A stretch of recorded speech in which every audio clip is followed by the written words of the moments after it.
The Beginning After the End. Volume 4. Capítulo 91. Colapso de Chirus. Arthur Levin. A saída de Tess para a escola me deixou com uma sensação um tanto desconfortável, mas, nem é preciso dizer, ainda aproveitamos a noite. A mansão Eustia estava em um clima festivo, com barris de licor trazidos do porão pelo próprio Vincent. O pai de Lily estava aproveitando ao máximo isso, junto com meu pai, que estavam ambos embriagados antes mesmo de eu chegar em casa. Acontece que os chifres gêmeos fizeram um desvio em sua série de expedições na clareira das feras para nos visitar durante a constelação Aurora. Significou muito para meus pais apenas poder ver seus antigos camaradas novamente e compartilhar um ou dois drinks como um brinde aos velhos tempos e às memórias embaraçosas. Depois de meu pai e Vincent, Adam Kranz foi o próximo a ficar embriagado, suas bochechas coradas quase combinando com seu cabelo ruivo flamejante. Foi muito fascinante testemunhar o hábito de todos enquanto estavam alcoolizados, já que minha mãe e Tabitha não me permitiam beber ao lado deles. Adam era o típico bêbado barulhento, parecendo perder a coordenação suficiente para uma criança ser capaz de derrubá-lo no chão e vencer. Angela Rose pareceu perder todo o senso de espaço pessoal quando ela começou a conversar comigo com suas bochechas coladas nas minhas. Não ajudou que cada palavra falada fosse acompanhada por 2 ou 3 soluços, tornando quase impossível decifrar o que ela estava tentando dizer. Tabitha acabou tendo que arrancá-la de mim. Gentilmente. Escoltar a maga coquete escada acima pela parte de trás de seu colarinho. Tive muita dificuldade em conter o riso enquanto Durden Walker também logo se embriagou. O que mais me surpreendeu foi quando ele abriu os olhos. A forma estreita usual que mais parecia uma fenda tornou-se a expressão de surpresa de um ditador severo com pálpebras monolíticas. Não ajudou que suas sobrancelhas, que normalmente eram inclinadas para baixo, estivessem franzidas em uma inclinação para cima, tornando sua expressão geral uma mistura de foco intenso e surpresa incontida. Ele assumia um tom áspero de comando ao falar, e pela última hora ou assim antes de desmaiar, ele estava lançando exercícios de treinamento para um dos barris vazios de cerveja, enquanto ele próprio participava dos exercícios. Eu não poderia dizer se minha ex-guardiã, Jasmine Flamesvort, estava bêbada ou não até que ela apareceu, os olhos brilhantes e desfocados, e começou a repetir para mim o quanto ela pensava em mim e como ela estava preocupada se eu estava ou não me adaptando à escola. Eventualmente, todos se retiraram para seus respectivos quartos. Minha mãe rebocou meu pai, que estava embalando uma garrafa do que cheirava a uísque, como se fosse um recém-nascido, de volta ao quarto. Tabitha fazendo o mesmo por seu marido também. Minha irmã foi dormir com Sylvia há algum tempo em seu quarto, deixando apenas a líder dos chifres gêmeos, Ellen Shard, e eu na zona de guerra que já foi uma sala de jantar. Que festa, não é? Tenho certeza de que não foi exatamente assim que você imaginou que seria seu reencontro conosco. Ellen soltou uma risadinha contida. Eu ri em resposta. Com tudo o que está acontecendo atualmente, foi bom ver todo mundo se soltando. Seus pais nos contaram brevemente sobre tudo o que aconteceu com você desde que partimos. Você parece estar fazendo um bom trabalho ao assumir o papel de seu pai em preocupar sua mãe. O sorriso fraco que se formou nos lábios de Ellen me disse que ela estava relembrando o passado. Parece ser a única habilidade na qual estou melhorando, mesmo sem tentar. Se fosse assim para mim com a manipulação de mana. Ellen suspirou, fazendo nos rir.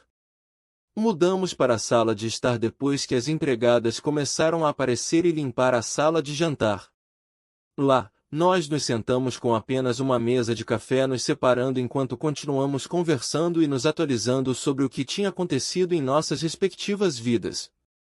Foi a primeira vez que falei com Ellen por tanto tempo, mas foi confortável, e ela falava comigo com uma atitude como se estivesse falando com um adulto, não alguém que mal tinha chegado à adolescência. Ela tinha uma maneira eloquente de falar que não era comum para um aventureiro, ela parecia mais adequada para liderar reuniões estratégicas, não estar na linha de frente, lutando. Se você não se importa que eu pergunte, Arthur, em que nível está o seu núcleo de mana? Não consigo nem sentir mais o seu nível. Eren ergueu os pés da mesa de centro e se inclinou para a frente enquanto fazia a pergunta. Amarelo sólido. Respondi simplesmente. Eu não queria adoçar ou tentar minimizar meu nível. Entendo.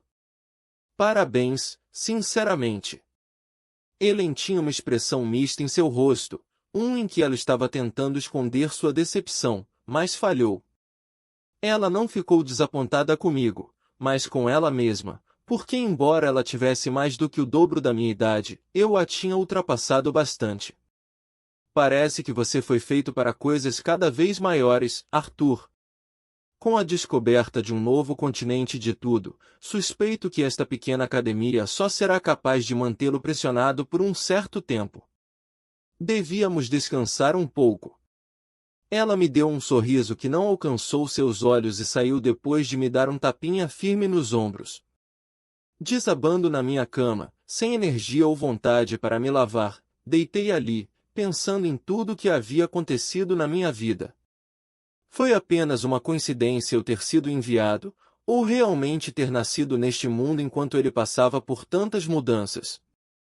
Eu era mesmo um protagonista clichê de um conto de fadas na hora de dormir que eles sempre liam para nós no orfanato?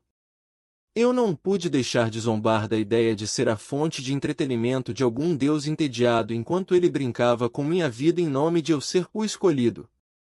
Eu estava nas mãos de algum deus como uma peça de xadrez para fazer o mundo funcionar como ele quisesse? Fechei os olhos com força, esperando que isso me ajudasse a me livrar desses pensamentos. O pensamento de meu destino estar sob o controle de outra pessoa não se sentou bem comigo. Virando-me para o meu lado, escolhi espanar esses medos. A vida já era tão inesperada, por que tornar ela mais complicada? Elijah Knight. Abaixem-se. Eu rugi enquanto conjurava uma parede de terra entre as bestas de mana e os outros alunos atrás de mim. Atenção, reconhecidos alunos da Academia Shirus. Uma voz áspera bem estridente ecoou por todo o campus. Como todos vocês estão cientes, sua instituição está atualmente sob ataque de meus animais de estimação. Não precisam temer, porque sou justo e misericordioso. A voz parecia nos insultar quando ele disse isso porque havia um aluno anão nas mandíbulas de um lobo com presas pretas descoloridas, uma besta de mana classe B. Mesmo quando eu conjurei uma lança de pedra debaixo da barriga do lobo com presas negras, ainda teve tempo de tirar a vida do aluno antes de desabar. Rangendo os dentes, desviei o olhar do olhar turvo do anão que implorava com os olhos antes de morrer. Se eu não tivesse experiência como um aventureiro, eu teria vomitado quando as entranhas do aluno derramaram do ferimento fatal causado pela besta de mana. Em vez de, eu me acalmei usando uma breve técnica de meditação que aprendi na aula que estabilizou o fluxo do meu núcleo de mana antes de procurar qualquer outro aluno para salvar. Estudantes humanos, enquanto você levantarem ambas as mãos e jurarem sua fidelidade comigo, as bestas de mana não vão atacar. Elfos e anões, não lutem e permitam que meus animais de estimação destruam seus núcleos de mana e vocês estarão livres para deixar a academia queque. Isso que dá fazer bullying com o coleguinha. A risada perturbada da voz enviou um arrepio pela minha espinha. Estava curtindo a carnificina que estava acontecendo nesta escola que tinha sido tão pacífica poucas horas antes. Embora o grupo radical tenha aumentado sua atividade terrorista, eles estavam em um nível completamente diferente. Aconteceu tão de repente que não houve nenhuma maneira de se preparar para um evento como este. Tanto quanto eu poderia dizer, porém, neste ponto é que esse estágio do plano foi executado meticulosamente. Não havia lugares para onde fugir e nenhuma maneira de pedir ajuda. A formação de barreira antes clara que mantinha todos os intrusos, incluindo bestas de mana, ao entrar no campus, já havia se transformado em uma gaiola vermelha translúcida, fazendo o céu parecer que estava mergulhado em sangue, impedindo qualquer pessoa ou coisa de sair.